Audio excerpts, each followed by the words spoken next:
5:15 વાગે આપણે પૂર્ણાહુતિ થશે. આ મિલની હોળી ચાલે, કેટલીક ક્રિયા મારે હજી બાકી રાખી, એટલે સૂર્યાસ્ત પહેલા બતાવવાની છે. So I will stop at 5:50. ચાલો આપણે પૂર્ણા છે.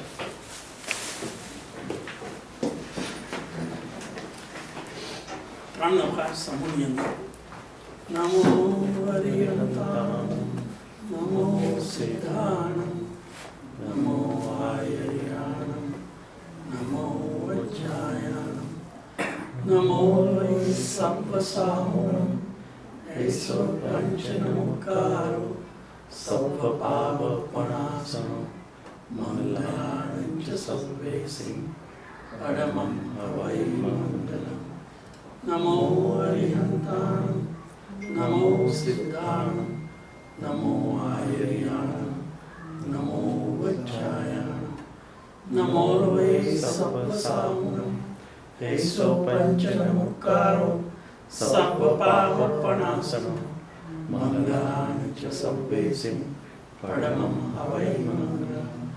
નમો હરિહંતાણમ, નમો સિદ્ધાણમ, નમો આયર્યાણમ, નમો વજ્રાયાણમ, નમો વૈ સર્વસાહુણમ, એસો પંચમુખારો સર્વ પાવપણાસનો મંગલાણં ચ સર્વેસિં પરમં હવૈ મંગલમ. નમસ્કાર.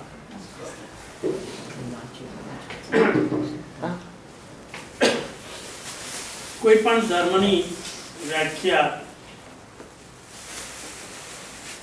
એ રીતે આપી શકાય કે આત્માનું હિત જેની અંદર રહેલું છે, એ માર્ગ જે બતાવે એનું નામ ધર્મ. અને દરેક ધર્મની અંદર આ જ વાત કહેલી છે કે કોઈ પણ જીવને આપણા નિમિત્તે મનથી, વચનથી, કાયાથી પીડા ન આપે એવી જે પ્રવૃત્તિ, એનું નામ ધર્મ. બીજી રીતે કહી શકાય કે કેવળ આત્મા સ્વરૂપની અંદર જ સ્થિર થઈએ તો જ અન્ય જીવની પીડામાંથી મુક્ત થઈ શકે.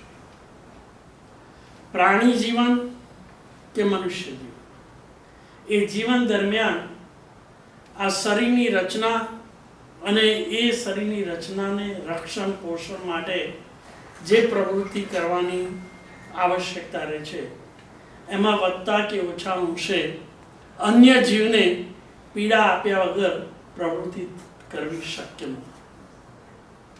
ચાલુ દિવસ જીવનની અંદર પણ બોલવાની, ચાલવાની, ઉઠવાની, બેસવાની, ખાવાની, પીવાની અથવા આવાગમન કરવાની ક્રિયા એ અનિવાર્ય છે. અને એટલે જ ધર્મના પ્રણેતાઓએ મનુષ્ય જીવન માટે આત્માનું હિત જળવાઈ રહે એના માટે ધર્મના 2 સ્વરૂપ મૂકી દીધા છે. એક સ્વરૂપ એવું છે કે લગભગ બધા જીવોની હિંસામાંથી મુક્ત થઈ શકાય, લગભગ. અને એ ધર્મનું સ્વરૂપ ત્યારે જ શક્ય છે કે ગ્રહસ્થ અવસ્થામાંથી આપણે કઈ અવસ્થામાં આવીએ? સાધુ અવસ્થા. મેઇન ડિફરન્સ એવો છે કે સાધુ અવસ્થાની અંદર તમામ પ્રકારના જીવોની હિંસા નહીં કરવાનું પચકાણ, જેની અંદર આપણે ગઈ ફરી જોયું કે જીવોના ભેદોની અંદર કેટલા જીવોના ભેદ મૂક્યા. અહીંયા આગળ ફરી બતાવવામાં આવે છે કે હિંસામાંથી બચવું હોય તો જીવોનું સ્વરૂપ શું છે એ જાણી લેવું જોઈએ. બધા જોઈ શકે છે? દેખાય છે પાછળ? જીવોને કઈ કઈ ઇન્દ્રિયો છે એ ઇન્દ્રિયોના આધારે ભેદ પાડી દેવામાં આવે છે. એક પ્રકાર એવો છે કે માત્ર એક જ ઇન્દ્રિય. કેટલી ઇન્દ્રિય હોય? એક. કોઈ પણ જીવને એક ઇન્દ્રિય તો હોય ને હોય. અને એક ઇન્દ્રિય કઈ ઇન્દ્રિય હોઈ શકે? સ્પર્શેન્દ્રિય, જે અતિ સૂક્ષ્મ હોય છે એવા ઇન્દ્રિય જીવો આપણે જોઈ ન શકાય એવા પણ હોય છે, અને એટલે એમના મુખ્ય 5 ભેદ પાડી દીધા છે, જેની અંદર પૃથ્વી, અપ, તેવ, વાવ અને વનસ્પતિ. સૂક્ષ્મ વનસ્પતિઓ એવી હોય છે જેને લીલ અને ફૂગ જે આપણે ન પણ જોઈ શકીએ, પણ એને પણ એક ઇન્દ્રિયવાળા જીવો હોય છે. એટલે એ જીવોની હિંસા ગ્રહસ્થ જીવનની અંદર લગભગ અશક્ય છે. પૃથ્વી એટલે જમીન, આપણે ડ્રાઈવ કરીએ, હાલીએ ચાલીએ, કોઈ પણ પ્રકારની માટીનો ઉપયોગ થાય, હીરા, માણેક, મોતી, આ બધા શું છે? ધાતુઓ શું છે? પૃથ્વી કાયના જીવો છે. ખાણની અંદર જ્યારે હોય છે ત્યારે કોલસો કે હીરાની વૃદ્ધિ થાય છે. એ બતાવે છે કે વૃદ્ધિ કોની થાય? જીવ હોય તો. ગમે તેટલો કોલસો ખાણમાંથી કાઢવામાં આવે તો એ જગ્યાએ 5-10 વર્ષ પછી શું થાય? પાછું ફરી કોલસોનો ગ્રોથ થાય છે. એ બતાવે છે કે કોલસો એ પણ એક પૃથ્વીકાનો એક ભાગ છે. એ જ રીતે પાણીના જીવોની અંદર, પાણીની અંદર તો અનંતા જીવો છે, પણ પાણી ખુદ પણ એક ઇન્દ્રિય જીવ છે. અને એટલે જ શક્ય હોય ત્યાં સુધી ગૃહસ્થ શું કરે? જીવોની હિંસા ઓછી થાય એ માટે રોજ કેટલું પાણીનો ઉપયોગ કરવો એનું પરિમાણ નક્કી કરે. એ જ પ્રમાણે ગેસોલિન, બળતણ, કોલસો, લાકડું એની અંદર સળગાવવાથી પણ જે અગ્નિ પ્રગટે છે એ પણ તેવું ખાય જીવો રહેલા છે. પવન અને વાયુ એની અંદર પણ જીવો છે, અને વનસ્પતિ ગાય. આ બધા જીવોને એક ઇન્દ્રિયવાળા એટલા માટે કહ્યા કે એને એક જ ઇન્દ્રિય હોય છે. ત્યાર પછી એનો ગ્રોથ થાય, એક ઇન્દ્રિયમાંથી 2 ઇન્દ્રિયવાળાને કઈ ઇન્દ્રિય વધારે મળે?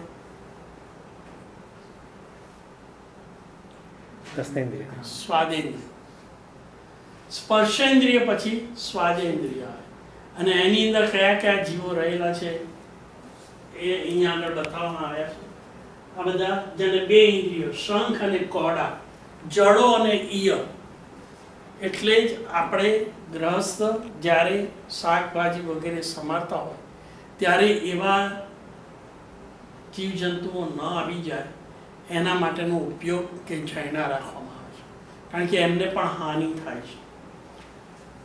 ત્યાર પછી આવે છે 3 ઇન્દ્રિયોવાળા. ત્રીજી કઈ ઇન્દ્રિય આવે? સ્પર્શ, પછી સ્વાદ આવે, પછી ઘ્રાણ આવે. અને તે ઇન્દ્રિય 3 ઇન્દ્રિયોવાળા જીવો અહીંયા આગળ બતાવવામાં આવે છે. એમાં કીડી અને મકોડા, એ બધા જે જીવો એ 3 ઇન્દ્રિયવાળા છે, એમની કોઈ પણ રીતે પીડા ન થાય એના માટેની જાગૃતિ ગ્રહસ્થ અવસ્થાની અંદર પણ હોય છે. ત્યાર પછી આવે 4 ઇન્દ્રિયવાળા. કઈ ચોથી ઇન્દ્રિય આવે?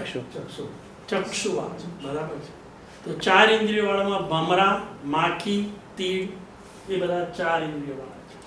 અને 5 ઇન્દ્રિયોમાં બાકીના તિર્યક, પંચેન્દ્રિય એ પશુ યોનિમાં છે, માટે એમણે તિર્યક, પંચેન્દ્રિય 5 ઇન્દ્રિયો હોવાથી એમને કઈ ઇન્દ્રિય આવે? પાછી કર્ણ ઇન્દ્રિય. આ રીતે ઘોડા, ગધેડા, કૂતરા, બલાડા આ બધા પંચેન્દ્રિય જીવો છે, અને એ તિર્યંશ છે એટલે એમને તિર્યંશ પંચેન્દ્રિય કહેવાય. ગ્રસ્ત અવસ્થાની અંદર 5 ઇન્દ્રિયમાંથી કયા જીવોની હિંસા અનિવાર્ય છે? એક ઇન્દ્રિય. કારણ કે ગ્રહસ્થ અવસ્થાની અંદર રક્ષણ પોષણ માટે આપણે રસોઈ વગેરે કરવાની હોય, એના અર્થે વસ્તુ ખરીદવાની હોય, એટલે પૃથ્વી, પાણી, આપતે વાવ, વનસ્પતિની હિંસા એ અનિવાર્ય છે. અને એને કારણે હિંસાનું સ્વરૂપ કેવું હોઈ શકે એ દ્રષ્ટિએ હિંસાને 3 ભાગની અંદર વહેંચી કાઢવામાં આવે. એક ભાગ એવો છે કે હિંસાના પરિણામો ન, પણ તેમ છતાં પણ હિંસા કરવી અનિવાર્ય છે. એની વાત આપણે ગઈ ફરી કહી કે જિનાલયની અંદર આપણે જળ પૂજા કરીએ, ચંદન પૂજા કરીએ, પુષ્પ પૂજા કરીએ, ધૂપ પૂજા, દીપક પૂજા બધું કરીએ છીએ. એમાં હિંસા અનિવાર્ય છે, પણ હિંસા કરવાનું પરિણામ ત્યાં હોતો નથી.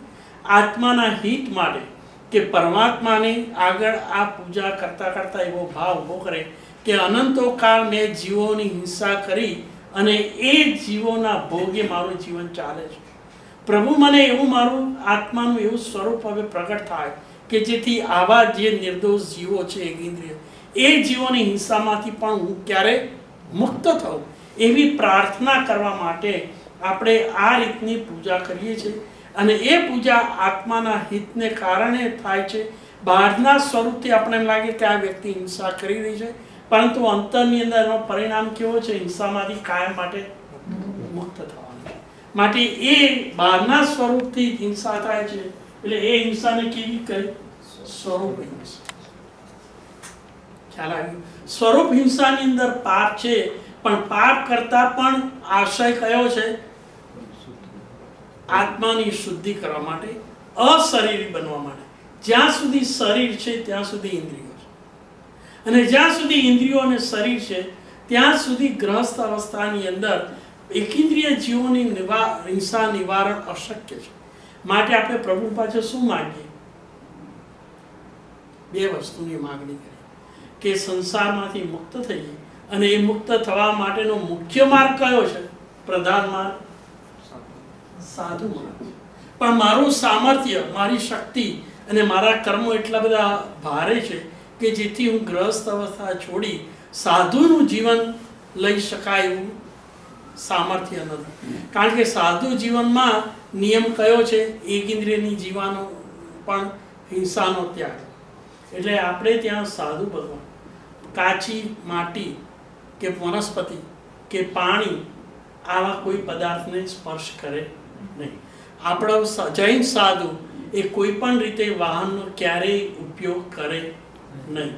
પાદમાં પણ જ્યારે ચાલે ત્યારે પગરખા વગર ચાલે, અને કેવી રીતે ચાલે? પાછું આવતા જતા જીવોની હિંસા ન થાય એના માટે ઉપયોગપૂર્વક ચાલે. એવું આ સાધુનું નિર્મળ અને શુદ્ધ જીવન છે.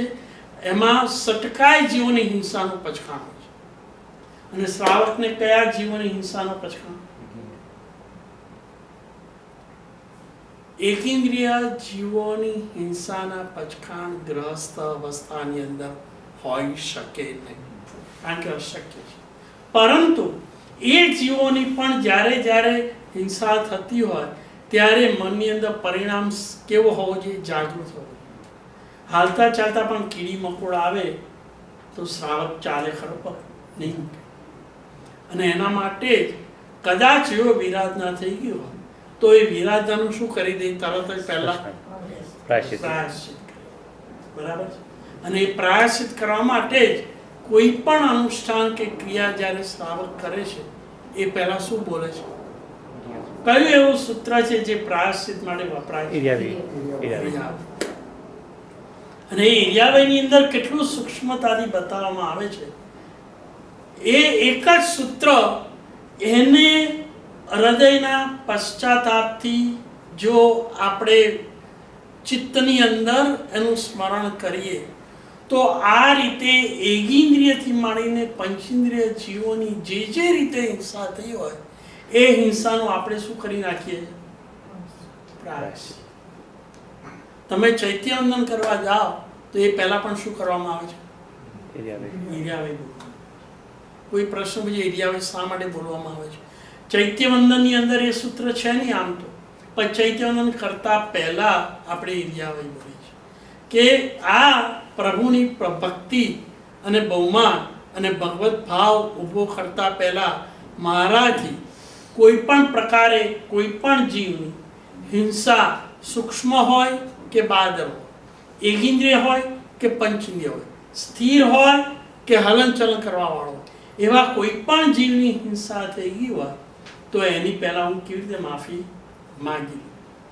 હવે કયા કયા પ્રકારે આ સૂત્રની અંદર માફી માંગવામાં આવે છે એનું આપણે જરા સ્પર્શ કરી લઈએ. આ એટલા માટે કે જ્યારે જ્યારે આ ઇર્યાવય બોલીએ ને ત્યારે ત્યારે કઈ કઈ વસ્તુઓ આપણે ચિત્તની અંદર યાદ કરવાની છે. અને એમાં આવે છે અભિહયા ઇરિયાભાઈ સૂત્રની અંદર કઈ કઈ રીતે જીવોની હિંસા થાય છે એની સૂક્ષ્મતા સર્વજ્ઞ ભગવંતોએ કેટલી સુંદર રીતે બતાવી છે. એનો આપણને ખ્યાલ આવે કે જે આપણી કલ્પનામાં ના આવે એવી રીતે જીવોની વિરાધના કિલ્લામણ કરી હોય એનું પણ એની અંદર સમાવેશ કરવામાં આવે છે અને એની પણ માફી માંગવામાં આવે અને એનું સૂત્ર આ ઇરિયાવે છે. અભિયા એટલે શું?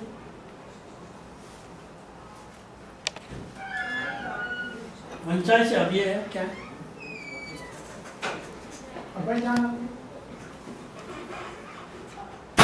કોઈ પણ જેને લાત મારી. હવે તમે વિચારો ક્યારે લાત મારી? આપણે ચાલતા હોય નીચે સૂક્ષ્મ જીવો હોય આપણા પગની નીચે આવી હોય આપણને દેખાય પણ નહીં, એવું બને કે ના? કોઈ આપણે સૂતા હોય ને આપણા પર કોઈ પગ મારે તો દુઃખ થાય કે ના થાય? એવી રીતે સૂક્ષ્મ જીવો કદાચ જાણતા કે અજાણતા પણ આવી ગયા હોય તો એ જીવોની પહેલી શું કરું છું? માફી માંગી. અને એટલે જ્યારે આપણે સામાયિક કે પ્રતિક્રમણ કરીએ ત્યારે કોઈ પણ કારણસર જો ઊભા થવાનું આવે તો પહેલા શું કરીએ છીએ? આપણે ચરોડાથી શું કરીએ? પૂંજી. કોઈ પ્રશ્ન પૂછે તમે આ શું કરો છો? ચરોડા. જ્યારે જ્યારે ઊભા થવાનું હોય ત્યારે ત્યારે પગ નીચે અંધારામાં કે પ્રકાશની અંદર કોઈ પણ જીવાણુ આવી ગયા હોય તો એ જીવોને, અને તમે જોજો રજોહરણ જે આપણે ઉપયોગ કરીએ છીએ એ રજોહરણના જે નીચેનો ભાગ હોય છે કેવો હોય છે? એકદમ સોફ્ટ અને સ્મોલ હોય છે કે જેથી કદાચ કોઈ જીવ આવી ગયો હોય તો એને આ સોફ્ટ રજોહરણની જે દસ્યુઓ જેને કહેવાય એનાથી એમને કોઈ પણ રીતે કિલામણા ન થાય એનું અવેરનેસ ભગવાનના આ શાસનની અંદર કોઈ પણ જીવનું કોઈ પણ રીતે વિરાધના થઈ ન જાય એના માટેની જાગૃતિ માટે કેટલો સુંદર ઉપાય આપે છે. કદાચ આ ઉપાય આપણને બહુ સામાન્ય લાગે પણ એવી રીતે હૃદયની અંદર કોમળતા અને એ જીવો પ્રત્યે જો મૈત્રી ભાવ કેળવ્યો હોય એ મૈત્રી ભાવ કેળવવાથી એ પરિણામ જો ઉત્કૃષ્ટ અવસ્થામાં આવી જાય તો ઉપવાસ કે બીજી કોઈ પણ તપસ્યા કર્યા વગર પણ એ પરિણામ ક્યાં સુધી લઈ જાય ખબર છે? કેવળ જ્ઞાન આપે. માત્ર રજોહરણથી એવા અનંત આત્માઓ આ રજોહરણથી પૂજી એવા ઉર્ધ્વ શુદ્ધ ભાવની અંદર પહોંચી ગયા અને એ શુભ ભાવની અંદર કેવળ જ્ઞાનનું જે પહેલું પગથિયું છે જેનું નામ શું? શુક્લ ધ્યાન. એક નાનામાં નાની આ ક્રિયા જો યોગ્ય દ્રવ્ય હોય, યોગ્ય ભાવ હોય અને યોગ્ય ક્ષેત્ર હોય અને યોગ્ય કાળ હોય તો આત્માને શું અપાવી દે? કેવળ જ્ઞાન અપાવી. કેટલી અદ્ભુત આ ક્રિયા જેને આપણે એનું મૂલ્ય સમજ્યા નથી. અને ઘણી વખત આ ક્રિયા વારંવાર આપણે કરીએ છીએ પરંતુ એની અંદર કરવા માટેનું જે પ્રયોજન છે એ પ્રયોજન જો આપણે સમજી લઈએ તો અન્ય જીવોની વિરાગમાંથી મુક્ત થવાનું આ એક અદ્ભુત એક માર્ગ છે. એટલે પહેલું શબ્દ શું મૂક્યું? મારા જીવે કોઈ પણ રીતે પગથી લાત માર્યું હોય, અભિહયા એટલે લાત માર. પછી શું આવ્યું બીજું? વત્તિયા. અંદર બતાવી છે ચિત્રની અંદર. અભિહયા પછી વત્તિયા. માટીમાં આપણે રમતા હોય, નાના બાળકો રમતા હોય, જીવાણુ આવી ગયા હોય પછી માટી ફેરવી દઈએ તો અંદર પેલા દટી જાય. માટી વડે ઢાંક્યા હોય વત્તિયા. નાના બાળકો તરીકે આપણે કેટલા જીવોની વિરાધના આવી રીતે કરીએ છીએ. આપણે સૂતા અને કોઈ મોટો ઉપર પહાડ મૂકી દે, માટીથી ઢગલો કરી દે, શ્વાસોશ્વાસ ન લઈ શકાય એવી પરિસ્થિતિમાં આપણી શું હાલત? તો એવી રીતે માટી વડે ઢાંક્યા હોય અને એ જીવોને વિરાધના કરી હોય તો એની પણ હું માફી માગી દઉં છું. અભિયા પછી વત્યા પછી લેશ્યા. અહીંયા ચિત્રમાં બતાવ્યું છે. રોજ આપણે ત્યાં પહેલાં, અત્યારના તો નહીં હોય કદાચ, પણ પહેલાં આપણે ઘર સાફ કરવા માટે શાનો ઉપયોગ કરીએ? સાવરણીનો ઉપયોગ. અને સાવરણીથી આપણે ઘસીએ, વચ્ચે કીડી મકોડા આવી ગયા હોય તો એની શું દશા? તો એનું પણ આપણે શું કરીએ છીએ અહીંયા? પ્રાયશ્ચિત કરીએ. કદાચ જાણતા પણ થયું હોય, અજાણતા પણ થયું. અને અત્ર તત્ર સર્વે કોઈકને એકેન્દ્રિયથી માંડીને પંચેન્દ્રિય જીવો તો હોય છે, પણ એ જીવોની વિરાધના મારાથી ક્યારેય પણ થઈ ગયું. હવે આ વિરાધનાનું પ્રાયશ્ચિત આપણે આ ભાવની અંદર તો કરીએ છીએ, વાત સાચી, પણ કદાચ પૂર્વ ભાવોની અંદર પણ આવી વિરાધના કરી હોય અને એને કારણે હિંસા થઈ ગઈ હોય, એને કારણે જે પાપ બાંધ્યા હોય, એનું પણ આપણે આજે જો વિવેકપૂર્વક પ્રાયશ્ચિત લઈએ તો આ ભાવના પાપો તો ધોવાય, પણ એની સાથે સાથે આ પૂર્વે કોઈ પણ ભાવની અંદર કરેલા પાપો પણ ધોવાઈ જાય. આપણે પચખાણ આજે કરીએ, પ્રાયશ્ચિત આજે કરીએ, પણ કયા પાપોનું કરીએ છીએ? સર્વ પાપપણાસુ, તમામ પાપો. તો જ કેવળ જ્ઞાન શક્ય છે. કેવળ જ્ઞાન એટલે શું? તમામ પાપો વર્તમાનમાં કરેલા અને ભૂતકાળમાં કરેલા તમામ પાપોનું આપણે શું કરીએ છીએ? પ્રાયશ્ચિત કરીએ. એટલે કે આવા જ્યારે આવશ્યક ક્રિયાઓ આપણે કરીએ છીએ ત્યારે આવા સૂત્રો એક વખત નથી આવતા, વારંવાર આવે છે. કોઈ કહે કે હમણાં જ મોમબત્તી પડી લેવી છે, હવે 5 મિનિટમાં પાછું શું થઈ ગયું? કોઈક આવો પ્રશ્ન કરે કે વારંવાર આવું કરવાની જરૂર શું છે? વારંવાર એટલા માટે કરવાની છે કે આપણાથી કોઈ પણ ભૂલ થઈ ગયું હોય, એ કદાચ સ્મૃતિની બહાર આ ભાવમાં પણ થઈ ગયું, પૂર્વ ભાવમાં પણ ક્યારેક થઈ ગયું હોય, તો કોઈ પણ વસ્તુનું પ્રાયશ્ચિત, કોઈ પણ વસ્તુ આપણે વારંવાર કરીએ ને તો ચિત્તની અંદર શું થઈ જાય? સ્થિર બની જાય. શું સ્થિર બની જાય? પશ્ચાતાપનો પરિણામ. જ્યારે જ્યારે યાદ આવે કે ના આવે, પણ હું અપરાધી છું અને મેં અપરાધ કર્યા પણ છે, અને અનંતા કાળથી હું આ ભમ્યો છું, એમાં કોઈ જ ભાવની અંદર ક્યારેય કોઈ પણ સ્થાને કોઈ પણ કાળે મેં જે કંઈ જીવોની વિરાધના જાણતા કે અજાણતા કરી હોય, મનથી કરી હોય, વચનથી કરી હોય, કાયાથી કરી હોય, મારી જાતે કરી હોય અથવા બીજા કોઈ પાસે કરાવડાવી હોય, અથવા તો બીજાએ કરાવી હોય અને એમાં મેં આનંદ માણ્યો, એને શું કહેવાય? કરણ, કરાવણ, અનુભવ. આ ત્રિવિધ, એનો તમે ગુણાકાર કરો તો એમ કરતાં કરતાં અનંતી વાર કરેલા પાપોનું પશ્ચાતાપ કરી આપણા આત્માને એ બધા કર્મો શું થાય છે? ખરી પડે છે. કર્મ રજ એટલી સૂક્ષ્મ હોય છે, આપણે જોઈ શકતા નથી, પણ સર્વજ્ઞ ભગવાન તો જુએ છે. અને આપણા આત્માની જેમ જેમ આ પશ્ચાતાપનું પરિણામ થાય છે, એમ એમ આપણા આત્મા ઉપર લાગેલી કર્મરજ બધી છૂટી જાય. પરિણામ એ આવે છે કે એ કર્મ ક્યારેય ઉદયમાં આવતા નથી, અને ઉદયમાં ના આવે એટલે એ કટુ કર્મના ફળ આપણે ભોગવતા. હવે રસ્તો આ છે, ક્યાં તો કરેલા કર્મોનું ફળ આવે, ઉદયમાં આવે ત્યાં સુધી ભોગવા માટે રાહ જોવી અને એના કટુ ફળ ભોગવવા છે, કે એ ફળનો ઉદય કાળ આવે એ પહેલાં એને સાફ કરવા. અત્યારના વર્તમાનની અંદર પણ અનેક જીવો એવા છે કે જે રખડ્યા છે, અનેક પ્રકારની આદિ વ્યાધિની ઉપાધિમાં સબળી રહ્યા છે. ઘણાને એવા છે, રહેવાને ઘર નથી, ખાવાને અન્ન નથી, પહેરવાને વસ્ત્ર નથી, સૂવા માટે ઘર નથી. આવા જીવો છે ખરા? રોટલા માટે ટળવળે છે, ઠંડીમાં ધ્રુજે છે, વરસાદની અંદર રસ તરબોળ બની જાય છે. આવી આદિ વ્યાધિની ઉપાધિમાં આવા હજારો નહીં લાખો જીવો છે. લાખો છોકરાઓ એવા છે, રાત્રે સૂવે છે, પેટની અંદર એક ટુકડો પણ મૂક્યો હતો. આ તો ઠીક, પણ આદિ વ્યાધિની ઉપાધિ, દર્દીઓ, અનેક પ્રકારની બીમારીઓ, ગરીબીનો, દરિદ્રતામાં ઘણા બધા પીડાય છે. આપણા અત્યારના વર્તમાનની અંદર એવો પુણ્યનો ઉદય આપણને છે કે આપણને રહેવા માટે સગળું ઘર મળ્યું છે, ખાવા માટે ભોજન મળ્યું છે, પીવા માટે શરબત મળ્યું છે, પહેરવા માટે વસ્ત્રો મળ્યા છે, અને આનંદ કિલ્લો કરવા માટેના અમુક સાધન આપણને મળ્યા છે.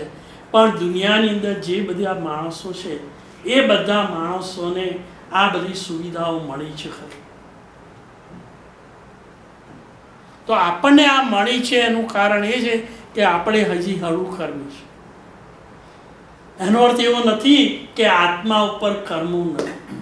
જો આત્મા ઉપર કર્મો ન જ હોય તો આપણે સંસારમાં રખડ્યા ન હોય. ક્યાં હોત ભાઈ આપણે? મોક્ષમાં. તો આ બધા કર્મોનો જે સંગ્રહ થયો છે એ સંગ્રહ ઉદયમાં આવે ત્યાં સુધી રાહ જોવી છે કે ઉદયમાં આવતા પહેલા એને સાફ કરવી છે? આ મોટો આપણો પ્રશ્ન. સર્વજ્ઞ ભગવંતો એ આ તો આપણા મનુષ્ય જીવનની અંદર આવતી આદિ વ્યાધિની ઉપાધિની વાત છે. હજી આપણે પશુ યોનિમાં અને નરકની અંદર જે ભયંકર કારમી વેદના અને પીડા ભોગવી રહેતા જીવો નહીં તો કલ્પના બહારની વાત છે. નરકના જીવોની શું પીડા છે એ કદાચ આપણે કલ્પના ન કરી શકીએ, પણ પશુ જીવનને તો આપણે જોઈ શકીએ છીએ. એમની હાલત કેવી? બળદ ગરડો થાય એટલે છેલ્લે એને ક્યાં લઈ જવામાં આવે? કેટલાક કતલખાનાની અંદર રોજ કેટલા જીવોની કતલ થઈ. એ બધા જીવો એ તિર્યંત ભૂમિની અંદર આવ્યા ક્યાંથી? મોટા ભાગના તિર્યંશની અંદર પશુ યોનિની અંદર જે જીવો આવે છે એ ક્યાંથી આવે છે? દેવલોક. દેવલોકમાંથી. ક્યાંથી આવે છે? વધારે દેવલોક. દેવલોકમાંથી પણ આવે છે, મનુષ્ય લોકમાંથી પણ આવે છે. પ્રશ્ન પૂછવામાં આવે કે વર્તમાનની અંદર જેટલા મનુષ્યો છે, વર્તમાનની અંદર જેટલા મનુષ્યો છે એ બધા મનુષ્યોમાંથી મોટા ભાગના આયુષ્ય પૂર્ણ કરી કઈ ગતિમાં જશે? સાંભળ્યું? જવાબ સાચો છે. કઈ ગતિમાં જશે? એવું કેમ?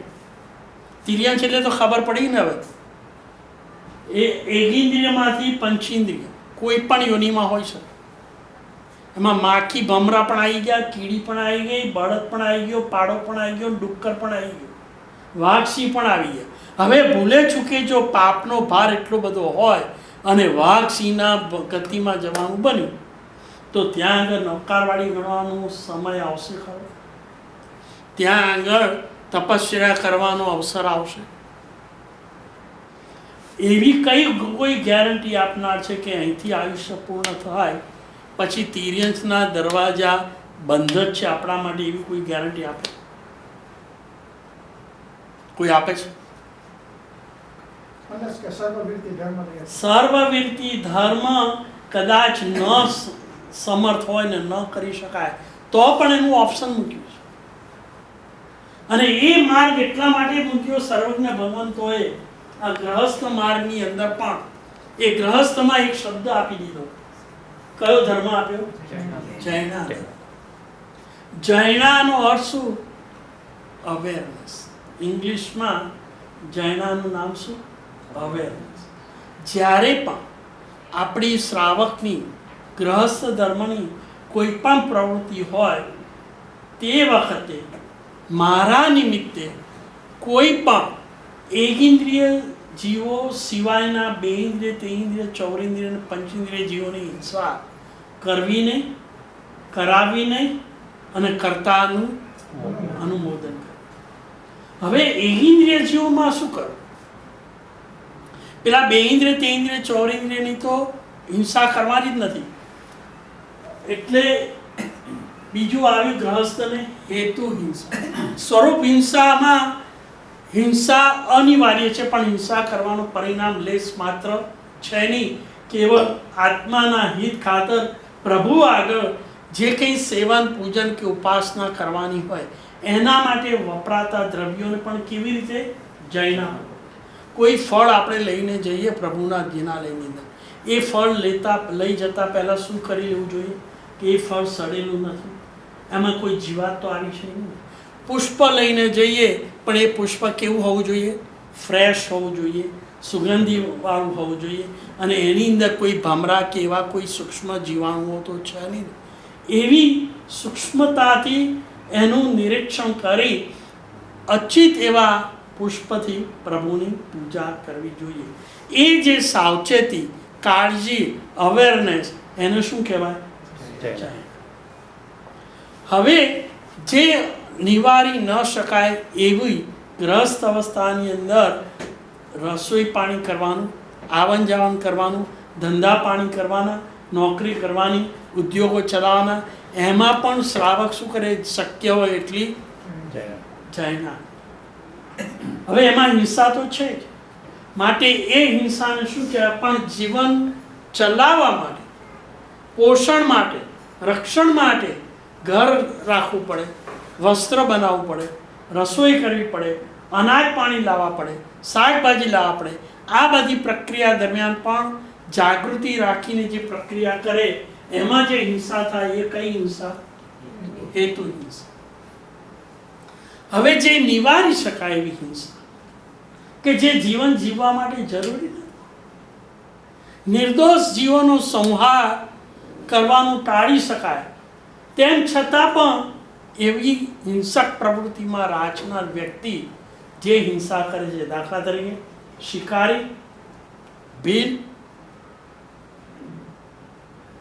કતલખાના ચલાવનારા, ખૂની, લૂંટારા, બારવટિયા, વેશ્યા, આ બધા જે જીવો છે, માછીમાર, આ બધા જે જીવો હિંસા કરે છે એ નિવારી શકાય કે ના નિવારી શકાય? નિવારી શકાય. પણ એમના પાપનો એવો ઉદય છે જેને કારણે એમના જે ધંધા છે એમાં માછી મારવાના, ચિકન મારવાના, એગ્સ અને કતલખાના ચલાવવાના, આવી બધી જે પ્રવૃત્તિ કરવાની આવે છે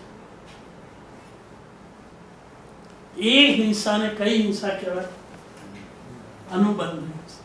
કે જે હિંસા જીવન જીવવા માટે જરૂરી નથી, પણ આસક્તિને કારણે અન્ય જીવોને ક્રૂરતાથી, ઘાતક પરિણામથી જે હિંસા કરે છે એવી હિંસા. એની અંદર ભારેમાં ભારે કર્મનો ઉદય હોય, નિર્દય એવું જેનું હૃદય હોય, એવી ક્રૂરતાથી આ જીવોની હિંસા કરે છે. જે કોઈ જીવ અજ્ઞાનતાથી કે જાણતા મીટ, ફિશ, એગ્સ આવા અભક્ષ પદાર્થોનો ઉપયોગ કરે છે, જેમાં ગોરાથી ગોર જે હિંસા કરે છે અને જે પાપો બાંધે છે, એ હિંસાને કેવી હિંસા કહેવાય? અનુબંધ.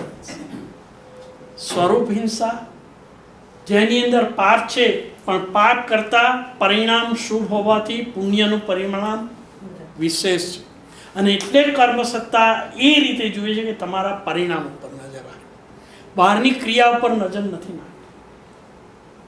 અને પરમાત્માની પૂજા કરનારા હૃદયની અંદર શુભ પરિણામ હોવાથી કર્મસત્તા એ વખતે પાપની માત્રા ઘણી ઓછી અથવા અલ્પ હોય છે અને પુણ્ય પ્રકૃષ્ટ પ્રમાણમાં હોય છે. એટલે એવી હિંસા આત્માને અહિતકારી નથી, માટે એ હિંસા સ્વરૂપ હિંસા. સ્વરૂપ હિંસાનો ત્યાગ કોને હોય? જેને એગેન્દ્રિય જીવોની પણ હિંસા નહીં કરવાનું પચકાણ હોય. અને કોને એગેન્દ્રિય જીવની હિંસાને પચકાણ હોય? સાધુ જીવ.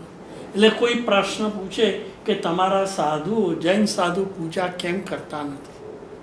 તેનો જવાબ શું આવે કે જૈન સાધુ સટકાય જીવોની હિંસા નહીં કરવાના એને પચખાણ હોય છે, અને પરમાત્માની પૂજા કરવા માટે જે અંગ શુદ્ધિ જોઈએ એ અંગ શુદ્ધિ માટે પાણી વગેરેનો ઉપયોગ કરવો પડે છે. એટલા માટે પાણી એકેન્દ્રિય જીવ હોવાથી એમની હિંસા પણ નહીં કરવાના પચખાણ સાધુને હોય છે. એટલે સાધુ ભગવાન એગેન્દ્રિય જીવોની હિંસા જેમાં સમાયેલી છે એવા સ્વરૂપ હિંસાનો પણ ત્યાગ હોવાથી સાધુ ભગવાન દ્રવ્ય પૂજા કરતા નથી, પણ એમને કઈ પૂજા કરવાની હોય છે? તો આપણે કંદમૂળ ખાઈએ છીએ રાઈટ જૈનમાં, તો એ પછી હેતુમાં આવશે કે પછી અનુબંધ? આઈ થિંક અનુબંધમાં આવશે. અહીંયા તમને કંદમૂળ દેખાય છે કે ગઈ ફરીની સ્લાઇડમાં બતાવે?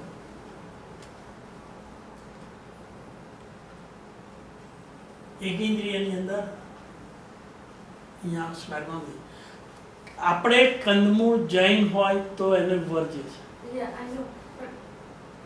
આઈ નો આપણે જૈનમાં વ્રત છે, તો આપણે બીગ જૈન ઘણા બધા ખાતા હોય છે, ઘણા નથી ખાતા હોતા રાઈટ. તો સપોઝ અમે ઓપનલી અમે કંદમૂળ ખાય છે, એગ્સ ને બધું નથી ખાતા, બટેટા કે ડુંગળી કે ગાર્લિક, તો પછી એ ખાતા હોય તો એમાં કે કર્મોની ક્ષમતા કેટલી? એની ક્ષમતા અસંખ્ય છે, અને એ આવે છે અનુબંધ હિંસાની. અને અનુબંધ હિંસા થવાનું કારણ એ છે કે એ કંદમૂળની અંદર અનંત જીવો એક જ શરીરની અંદર રહેલા છે. એટલે એ કંદમૂળને જો બહાર કાઢી નાખીએ, એ સિવાયના શાકભાજીથી તમારું જીવન ચાલે કે ના ચાલે? એનો અર્થ એમ કે એ જીવોને અભય ટાળી શકાય કે ના ટાળી શકાય? અભય આપો, અભય આપી શકાય કે ના આપી શકાય? આપી શકાય ને.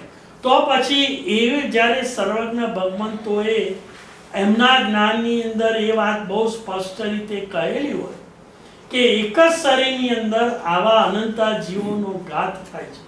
તમે એક બટાકાને બહારથી લાવો, પછી એને કાપો, એને છોલો, એને તળો, એને કાપો, એમાં મસાલા ભરો, એમાં એ બધા જે અનંતા જીવો છે એને કેટલો ઘાત થાય. અને એ જો નિવારી શકાતું હોય, અને એના વગર પણ આપણું જીવન જો ચાલી શકતું હોય, અને એના અપવાદ કર્મમાં કાઢી બીજા શાકભાજી જે વધારે ઓછામાં ઓછી અલ્પ પ્રમાણમાં હિંસા છે એનાથી જો આપણું જીવન ટકી શકતું હોય, તો એવા અનંતા જીવોને ઘાત કરવાની આપણને જરૂર છે. બેસે છે. તો પહેલા કહીએ અનુબંધ હિંસા એટલે જે હિંસા, ફરીથી જે હિંસા કર્યા વગર આપણું જીવન વ્યવસ્થિત રીતે ચાલી શકતું હોય, એ હિંસા આપણા જીવનની અંદર હવે આ સર્વજ્ઞ ભગવંતોએ કહેલું શાસન પામીને એમને બતાવેલા શાસ્ત્રોની અંદર જે હિંસાનું સ્વરૂપ બતાવ્યું એ આપણે જો સમજ્યા અને આપણા જીવનની અંદર અન્ય જીવો પ્રત્યે મૈત્રી ભાવ, કોઈને પણ મારા નિમિત્તે પીડાનું કારણ ન બને એવો જો પરિણામ ઉપજતો હોય, તો એ બધી હિંસાને હવે સમજ્યા પછી આપણે એનું નિવારણ કરવું એક આપણું કર્તવ્ય છે. એટલે એ જીવોની હિંસા ન થાય એ રીતે આપણે જાગૃતિ રાખવી જોઈએ, અને આપણું જીવન એવી રીતે જીવવું જોઈએ, અને જીવી શકાય છે. કારણ કે તમે કહ્યું એ પ્રમાણે ઘણા બધા કંદમૂળનો ઉપયોગ કરે છે, પણ એટલા બધા બીજા પણ સાધુ ભગવાન સિવાય ગ્રહસ્થ જીવન પણ એ બધા જીવોની હિંસા વગર જીવી શકાય છે. જીવી શકાય કે નહીં? બરાબર. આ અનુબંધ હિંસા થતી હોય અને એ વખતે જો તમારો આયુષ્યનો બંધ પડે તો નિગોદમાં જ જાય કે પછી બીજી કોઈ પદ્ધતિ? મનુષ્ય મૃત્યુ પામી સીધા નિગોદમાં કદાચ ન પડે, પણ એ તિર્યંચનું આયુષ્ય બાંધે ત્યાંથી ગબડે. કારણ કે તેઇન્દ્રિય ચોરિન્દ્રિય એ બધા જીવોની અંદર ધર્મ કરણી કરવાનું કોઈ સાધન અને બુદ્ધિ છે નહીં. દાખલા તરીકે વાઘ, હવે વાઘ અને સિંહ જન્મતાથી શું કરશે? શું કરશે? એમનો ખોરાક જ આ રીતનો છે. ઇવન ગ્રહસ્થ શું, સાધુ ભગવાન પણ જો કશાય કરી તિર્યંચનું આયુષ્ય બાંધે અને સર્પને યોનિમાં જાય તો સર્પનો ખોરાક શું? દરની અંદર રહેલા સૂક્ષ્મ જીવાણુઓ પર આ સર્પનું જીવન ચાલે છે. એટલે ત્યાંથી ગબડ્યો. હવે સર્પ એ કઈ ઇન્દ્રિયમાં છે? પંચેન્દ્રિય છે, અને મન વાળો છે, પાછો સંજ્ઞી વાળો છે. વિચાર કરો કે નાની કક્ષાના જીવો કરતા પાપ વધારે કોણ બાંધે છે? મોટી ઉપલી કક્ષા. એનું કારણ શું છે? પેલા નાની કક્ષાના જીવો મન વગરના છે, એટલે એ જે કંઈ હિંસા કરે છે એ કાયાથી કરે છે. એમને સ્પીચ પણ નથી, એટલે વાણીથી પણ નથી કરી શકતા, અને મન પણ નથી, એટલે મનથી પણ નથી કરી શકતા. હવે મન ને વાણી હોય તો એના નિમિત્તે પાપ બાંધે ને, પણ મનુષ્ય તો ગમે તેમ ગાલી પ્રદાન કરીને પણ કસાય ઊભો કરી શકે કે નહીં? અને કદાચ બોલી ના શકતો હોય, મૂંગો હોય, પણ મનમાં વિચાર પણ કરીને પેલો નાલાયક છે, હવે તો એને કાપી જ કાઢવો જોઈએ. આ કોણ વિચાર કરી શકે? મનના લેવલ પર વિચાર. એટલે જેટલા સાધનો વિશેષ એટલા પાપ કરવાના સાધનો પણ વિશેષ, અને પાપ કરવાના સાધનો જેટલા વિશેષ હોય એટલા પાપની માત્રા વોલ્યુમમાં પણ વધારે હોય અને તીવ્રતામાં પણ વધારે. માટે જ કહ્યું કે નરકની અંદર મોટા ભાગે જનારા જીવો ક્યાંથી આવે છે?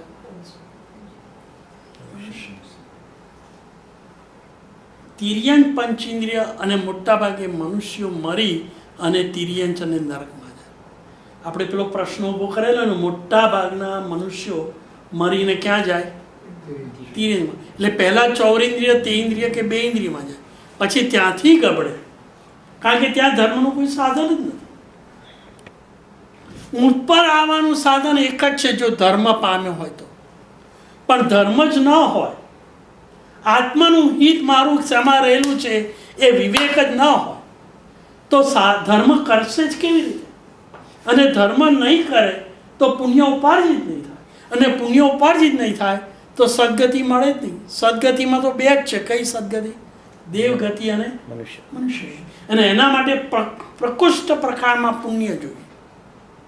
અને એ પુણ્ય પાછું કેવું જોઈએ? ઈચ્છાપૂર્ણ. ધર્મ ઈચ્છાથી કર્યો હોય તો જ એવું પુણ્ય બંધાય, જેનું બીજું નામ સકામ. જે કર્મ બાંધ્યું હોય એ ઈચ્છાથી શુભ કર્મ બાંધ્યું હોય એ જ પુણ્યનું બંધી. પાપાનું બંધી પુણ્ય બાંધવાની પણ મનુષ્ય ભાવ મળે ખરો. જેમ બધા તિર્યંચો બધો જ ગતિની અંદર દુઃખ સહન કરી કરી કરી કરી કર્મની નિજરા કરી કરીને ઉપર આવે છે. આપણે પહેલી વખત મનુષ્ય ભાવ મળ્યો તો કેવી રીતે મળ્યો? અકામ નિજરા કરી. અનેક પ્રકારની આદિ વ્યાધિ ઉપાધિ પીડા વેદના સહન કરતા કરતા કરતા કરતા જે કંઈ સંચિત ફળ પાપ કર્યું હોય એ પાપ જ્યારે નલિફાય થયું ત્યારે ઉપર આવ્યા. એક ઇન્દ્રિયમાંથી બે ઇન્દ્રિય આવવા માટે અનંત અનંત કર્મોની નિર્જરા કરવી પડે. કેવી રીતે? સહન કરી. બે ઇન્દ્રિયમાંથી ત્રીજી ઇન્દ્રિય પ્રાપ્ત કરવી હોય તો બીજી અનંતથી કર્મની નિર્જરા કરવી. અને જેટલી કર્મની નિર્જરા કરી એના કરતાં અનંત ગણી નિર્જરા પાછી તેવિન્દ્રિયમાંથી ચોઇન્દ્રિયમાં, અને ચોઇન્દ્રિયમાંથી પંચેન્દ્રિયમાં, એમ કરતા કરતા કરતા કરતા કરતા આવ્યા ત્યારે આ મનુષ્ય ભાવ પામે.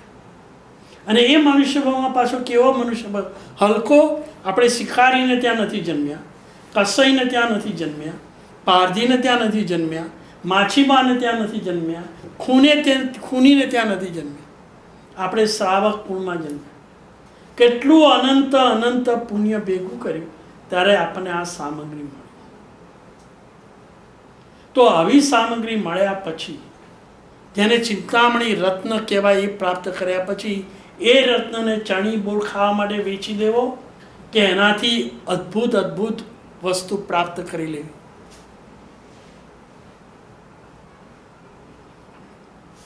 ખ્યાલ આવે છે? એટલે કંદમૂળ નહીં ખાવાનું પ્રયોજન સર્વજ્ઞ ભગવંતોએ એટલા માટે કહ્યું છે કે તારા જીવનને રક્ષણ અને પોષણ માટે શક્ય હોય એટલી હિંસામાંથી તું જો મુક્ત થશે તો એટલા પાપોના કર્મોના દળિયા તારા આત્મા ઉપર ઓછા લાગશે અને તારા આત્માનો વિકાસ આગળ વધશે. બરાબર છે? એટલે કંદમૂળનો ત્યાગ શ્રાવકે, કારણ કે એ બધી જે હિંસા છે એ અનુબંધ હિંસા. કોઈને પ્રશ્ન? સ્વરૂપ હિંસા, હેતુ હિંસા અને અનુબંધ હિંસા. આટલું સાંભળ્યા પછી કદાચ અજાણતા ખવાઈ જાય એ અલગ વસ્તુ છે, પરંતુ જાણતા પોતે જાણતા હોય કે આવી બધી વસ્તુઓની અંદર આવા અભક્ષ્ય ચીજો ભળેલી છે, તો હવે આ નિમિત્તે મારા નિમિત્તે એ જીવોની હિંસા થાય એનાથી મારે મુક્ત રહેવું. હા અબાઉટ ઉદ્યોગપતિઓ અને those people who are investing in share and stock, એ લોકોને હિંસા થાય કે ના થાય? કેવી રીતે થાય? Indirect. They are partners. They are partners. બરાબર, વાત એક સાચી છે. એટલે જ જૈન દર્શનકારોએ એવી કોઈ પણ સ્થાન હોય જેની અંદર આપણી પોતાની નીતિથી કમાયેલો પૈસો એવી રીતે ઇન્વેસ્ટ કરવામાં આવે જેથી પશુ હિંસાને પ્રાધાન્ય મળે. ડાયરેક્ટલી ન હોય તો ઇનડિરેક્ટલી મેકડોનાલ્ડનો સ્ટોક 100નો 110 થઈ જાય તો માણસ ખુશ થાય કે નહીં? એવું જ વિચારે કે 110ના 115 થાય તો સારું. એટલે મેકડોનાલ્ડનો સ્ટોર વધારે સારી રીતે ચાલવો જોઈએ. એ ક્યારે ચાલે? વધારે ગ્રાહકો થાય ત્યારે જ. અને વધારે ગ્રાહકો થાય એટલે એ જગ્યાએ વપરાતી વસ્તુઓ વધારે વપરાય અને એને બનાવવા માટે વધારે પ્રોડક્ટ જોઈએ. એ પ્રોડક્ટ બનાવવા માટે વધારે મીટ જોઈએ અને એ મીટ મેળવવા માટે વધારે પશુઓનો ઘાત. એટલે પરંપરાએ એમાં અનુમોદનાનું પાપ લાગે કે ના? હવે પુણ્યથી આપણને પેટ ભરવા માટે નિશ્ચિત રોટલા મળી જતા તો બાકીના પૈસા વધેલા આવા સ્થાનોમાં ઉપયોગ કરવાથી અન્ય પશુઓની હિંસાનું પાપ આપણા એકાઉન્ટમાં લખાતું હોય તો ભવાંતરમાં કર્મસત્તા એવા પાપથી આપણને છૂટે કે ના છૂટે? હવે આ હિંસા જરૂરી છે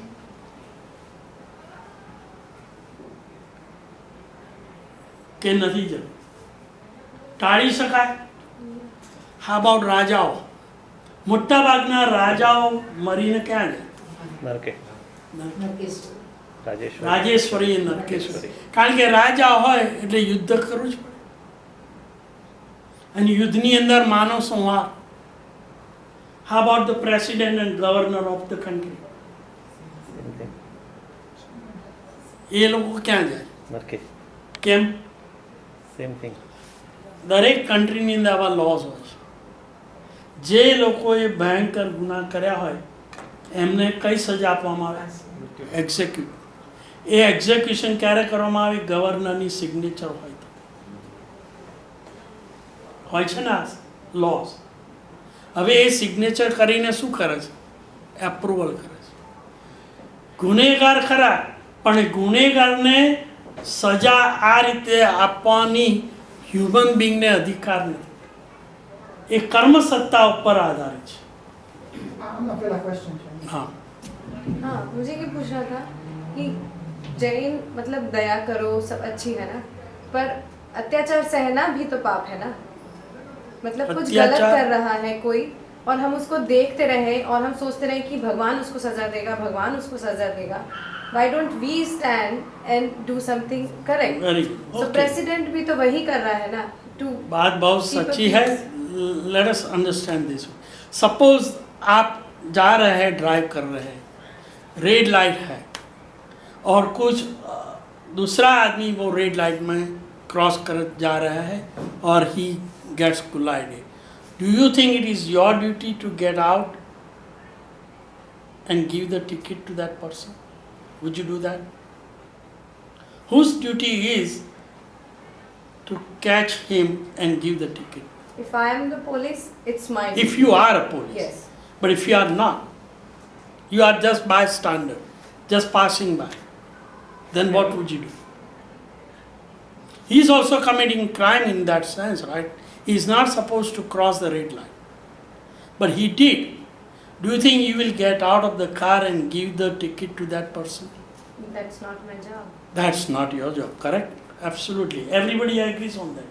In other words, If somebody else doing crime, whosoever is assigned to give the punishment or ticket, that is his duty to come and take care of that problem. Right. You as a bystander would not take care of that duty. Exactly. Now somebody is not behaving properly according to the laws of karma. Now who should give punishment? The point of the matter is, the somebody is trying to harass you, for example. What are the reasons why he is trying to harass you? Let us analyze that. The first and foremost reason is, maybe his karma, he is now in the fruition. So that karma inspire him to do something wrong. It is not the person but his karma. At that point is getting in the fruition that leads him to commit the crime or make you harass. That's number one. Do you understand what I'm trying to say? Yeah, I do.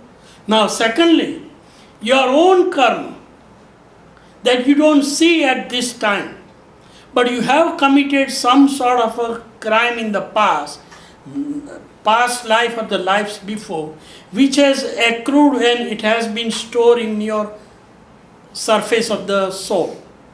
It is about to give the fruits now, and that person is just a sort of a bystander. You only see that person who is trying to harass you. You don't remember that the same kind of harassment you have done in the past. And that karma is now in the fruition, because this is an appropriate time, appropriate place, and appropriate person. Let me give you another example, which is much better. You know, the nails were introduced in the ears of Bhagwan Mahavir when he was doing meditation. Okay. Now, the person who did this, he was responsible or he was not responsible? He is responsible. He is responsible externally, that's the way we see. But what about the Lord Mahavir in his previous life? He was pouring the boiling metal in the ear of the same person. But at that time when the Lord Mahavir was in meditation, he did not realize that I had committed this crime in the past. So it could be that the Mahavir can get angry and try to take the revenge with him. But he did not. He continued to be on the meditation and tried to tolerate whatever pain he's been inflicted. So what about president? What about the president? The president's duty is to execute what he's supposed to do. But if you knew that I have to take this kind of task, and if you are aware that I don't want to be sitting in that seat to do all this work, because ultimately he's a human being and I will be forced to do this task, and I don't want to do that. That is his choice. For example, slaughterhouse. Would you ever think to create a slaughterhouse? No. Why?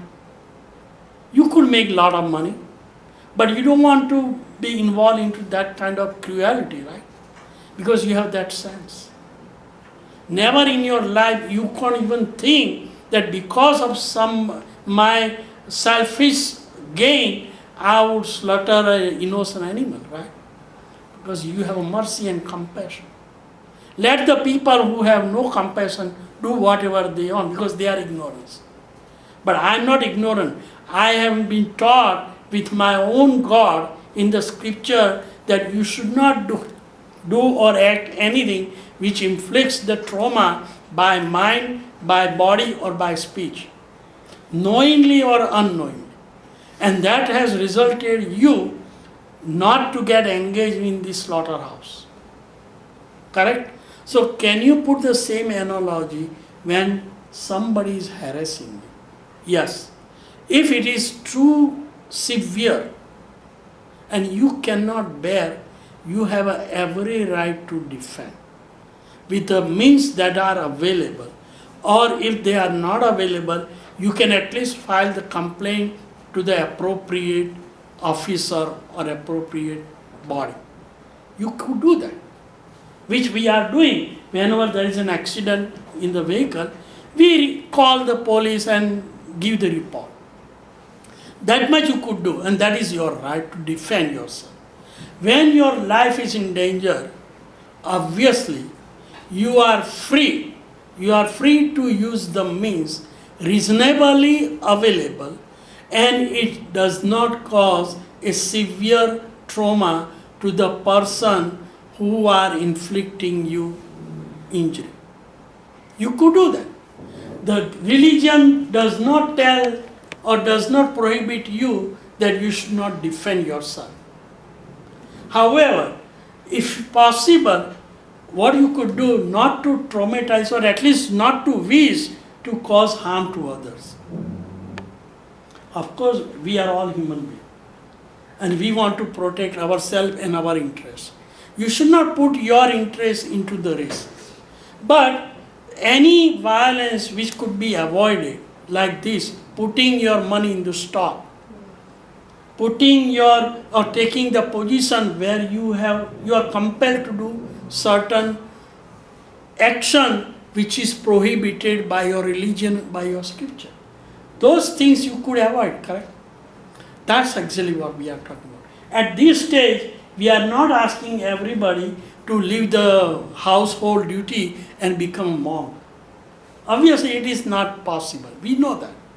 But try to minimize the inflicting of the injury and violence as much as we can.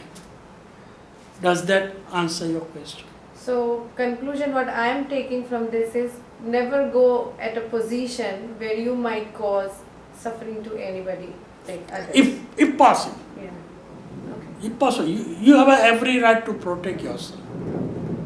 However, protection could be done in two ways. Number one is by explaining, and that works faster.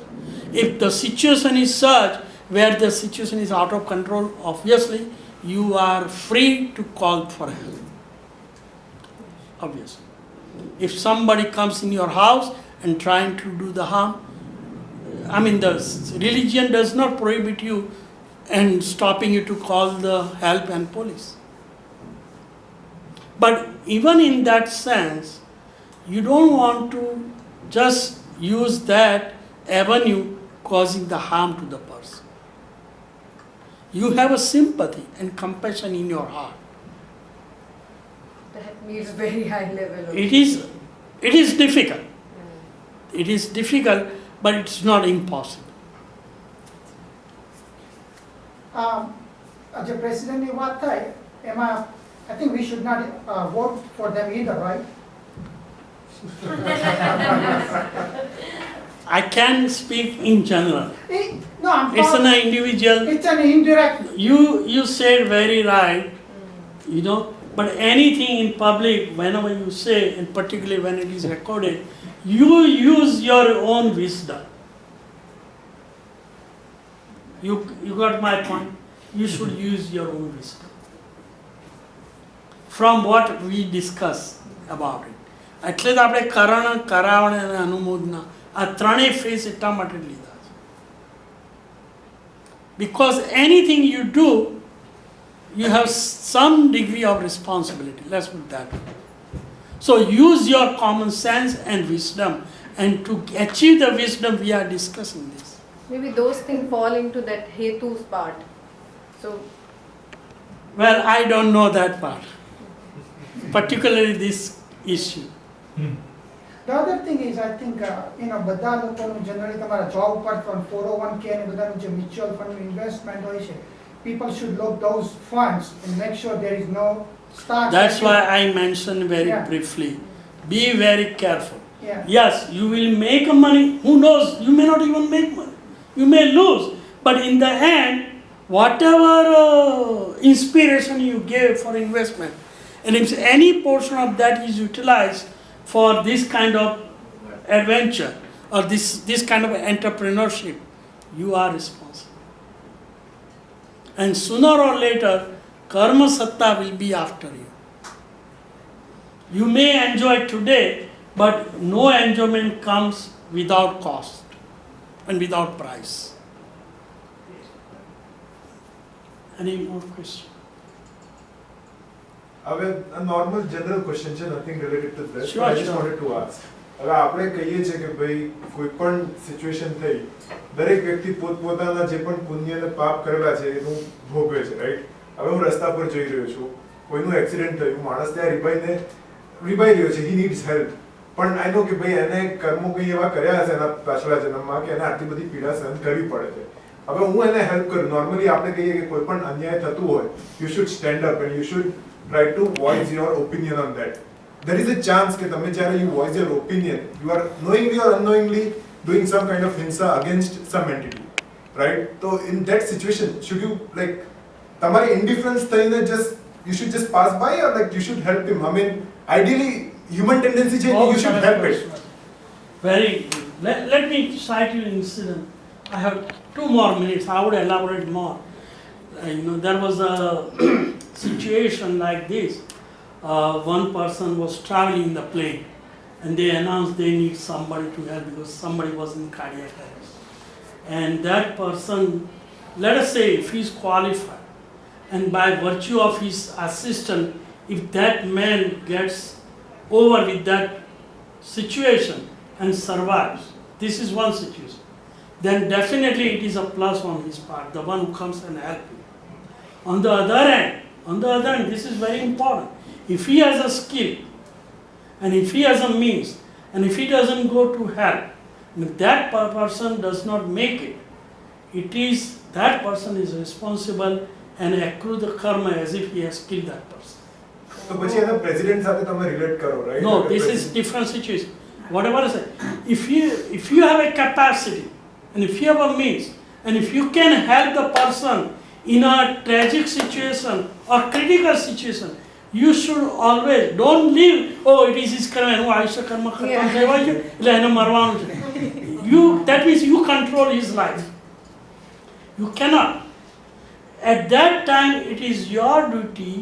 Giving the skill is also a means or instrument, right? You should try as a human being. We should always strive to save anybody's life if it is possible, if it is in your means. Even doesn't matter કે gangster હોય, પડ્યો હોય, હું એને You બચાવી don't look પછી at આટલા your, લોકો એના પાપ સામે નથી જોવાનું, એને હ્યુમન બિંગ તરીકે જોવાનું છે. આજનો એ પાપી કાલે એ જે મહાપુરુષ પણ બની શકે. દ્રઢ પ્રહારી હત્યા કરી, 4ના ખૂન કર્યા, ગાયના, સ્ત્રીના, બાળના અને બ્રાહ્મણ. પણ એ વખતે 4ના ખૂન કરનારો આ હત્યારો 7મા દિવસે કેવળ જ્ઞાન પામ્યો. કોઈ પણ પાપીને આપણે પાપી છે એમ માની એને જે આપણું કર્તવ્ય છે એ કર્તવ્ય ભૂલવાનું નથી. નહીંતર કર્મ સત્તા એ રીતે જોઈએ, તે એ વખતે એ કાળમાં એ ક્ષેત્રમાં તારું કર્તવ્ય શું હતું. કર્મની નજર આપણા કર્તવ્ય ઉપર છે, આપણા પરિણામ ઉપર છે. એ કાળે એ કર્તવ્ય જ્યાં આપણે કીડીને બચાવીએ તો મનુષ્ય જીવન તો પંચેન્દ્રિય છે, એના પાપ સામે જોવાનો અધિકાર આપણને નથી. નહીં તો ભગવાન મહાવીર આટલા શક્તિશાળી હતા તો પેલા ગોવાળિયાને 1 મિનિટમાં એને ચપટીમાં મુઠ્ઠીમાં વાળી દીધો, પણ ભગવાને કેમ સહન કર્યું? આપણને આ કહેવા માટે કોઈ પણ વ્યક્તિ ક્યારે પણ પ્રતિકૂળતા આપણને આપે ત્યારે એ પ્રતિકૂળતા ઉપર આપણી નજર ન હોવી જોઈએ. એ પણ કેવો આત્મા છે? નમો લોએ સર્વ સાવણમ અને નમો સિદ્ધાણ. નમો સિદ્ધાણનો અર્થ શું? બધા જ આત્માઓ સિદ્ધના સ્વરૂપના છે. ભવાંતરમાં એ જ આત્મા સિદ્ધમાં બેસવાનો છે.